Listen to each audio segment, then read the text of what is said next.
Though Kim Wexler starts off as a caring but very cautious girlfriend, over the past few seasons, we have seen her transform into a boundary-pushing, adventure-seeking Slippin Kimmy. From standing up to Lalo to having no remorse in plotting to take down Howard. Kim has shown that though she's fearful of legal as well as life-threatening repercussions, as she should be, her moral compass is really just as skewed as Saul Goodman. However, unlike Jimmy, who turns to shady legal practices due to constantly being rejected by the traditional legal world, as well as his brother, Kim Wexler turns to the dark side as she finds the bright side unfulfilling. But during her time as a thriving lawyer in the legal world, how much does Slippin Kimmy make?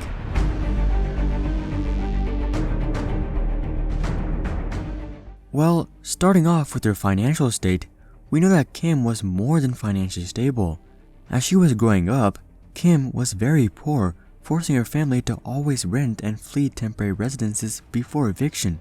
Considering this unpleasant upbringing, it's no doubt that financial stability is one of Kim's top priorities, as she has had first-hand experience at struggling to put a roof over her head.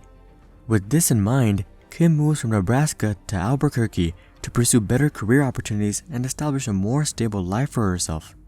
This pursuit leads her to working in the mailroom of HHM with Jimmy. Inspired by the various successful lawyers within HHM, Kim eventually pursues her own law degree, for which HHM pays for. Given her hardcore work ethic, she easily worked her way through law school and up the ladder of HHM, which is when we first see her in Better Call Saul. Aside from scoring a nice paying job as a lawyer, the show makes it clear that Kim not only makes good money, but she saves good money as well, unlike the average American. She's able to write a $15,000 check at a whim to Howard for paying for her education, and offers to take care of Jimmy's half of the rent/lease when he's going through tough times. But how much does Kim exactly make? Well, to estimate this, we'll first take a look at how long Kim has been working at HHM. At the start of Better Call Saul, Kim is about 34 years old. This is based on her birthday being revealed in the episode JMM from Season 5 as being February 13th, 1968. So, at the start of Better Call Saul, Kim has about 16 years of adult life under her belt. She likely got a bachelor's degree before heading into the mailroom from a community college or a public university using financial aid, as in the US, most law schools require a bachelor's degree to pursue a law degree. Thus, she likely didn't enter the HHM mailroom till a minimum of 22 years old. In Season 1 of Better Call Saul, Kim also reveals that she only has 2 years left before becoming a partner at the firm. Considering that it takes 5 to 7 years to become a junior partner at a law firm, Kim had likely been a lawyer at HHM for about 4 years at the start of Better Call Saul, meaning that she became a lawyer at 30 years old. However, she ends up quitting by the end of Season 2, which leaves off just 6 months later than where Season 1 picked up. So, assuming that she had no other jobs in her adult life, Kim's career with HHM consists of 8 years in the mailroom, of which 3 years were also spent in law school, and 4.5 years as a lawyer. As for her time in the mailroom, the median salary for mail clerks is $33,287 per year. This was nearly 20 years ago though, so we'll say that it was about $30,000 per year at the time. With 8 years in the mailroom, this would bring in $240,000 for Kim. As for her time as a lawyer, she was specifically a litigator for HHM, for which the median salary is $108,000 per year. Again, docking off a bit as this was 20 years ago, Kim was likely making right about $100,000 a year as a litigator, giving her $450,000 during her time at HHM. Adding this up with her income from the mailroom, Kim made roughly $690,000 from HHM. Accounting for any bonuses she likely got time to time, Kim likely made about $700,000 with HHM. Moving on to her time with Mesa Verde, the average hourly rate for an attorney ranged between $100 and $400. Kim's rate is likely in the $200 to $300 range. However, considering the volume of work Mesa Verde is giving Kim, we'll assume they were able to get a discount rate of $200 per hour. Lawyers are on average only able to bill 2.3 hours per day.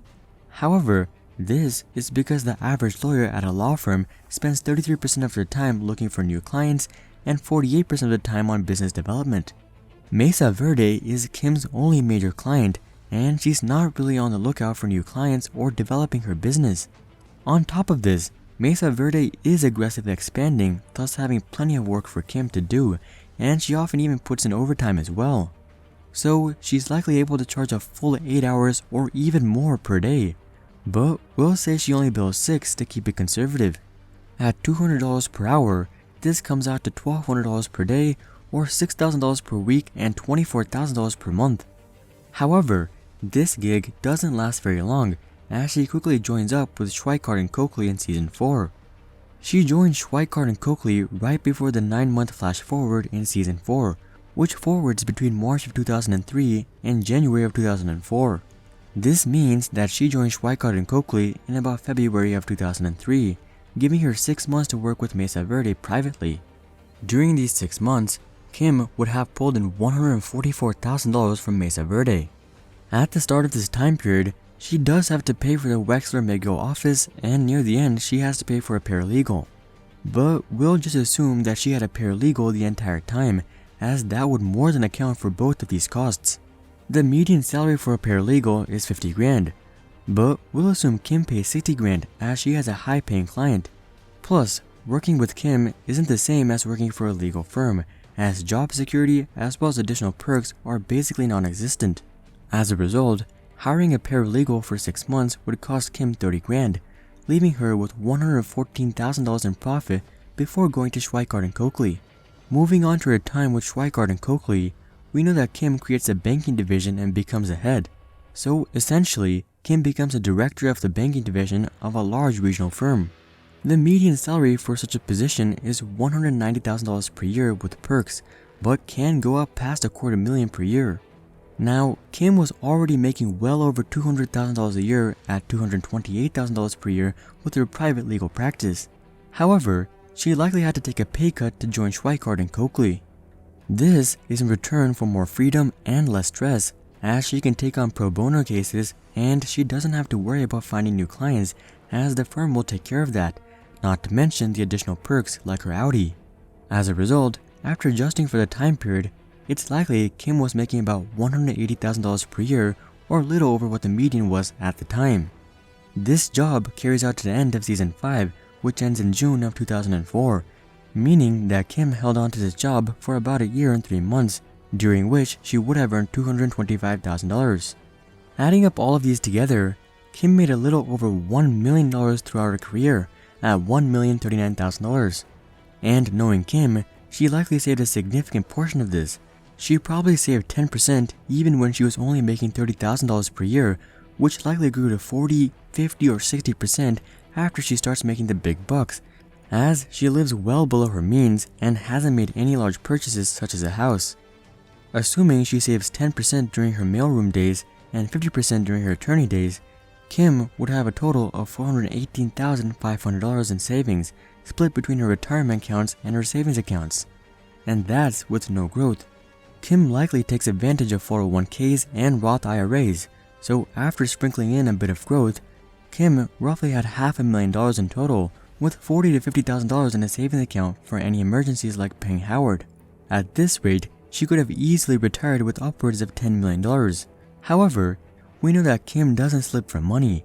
She slips because she finds her work unfulfilling. Would you guys quit an unfulfilling but high-paying job like Kim? Comment that down below. Also, if you guys like the depth of this analysis, then make sure to drop a like and consider subscribing to see more questions logically answered. But until then, I'm Hari, and I'll see you guys on the next one.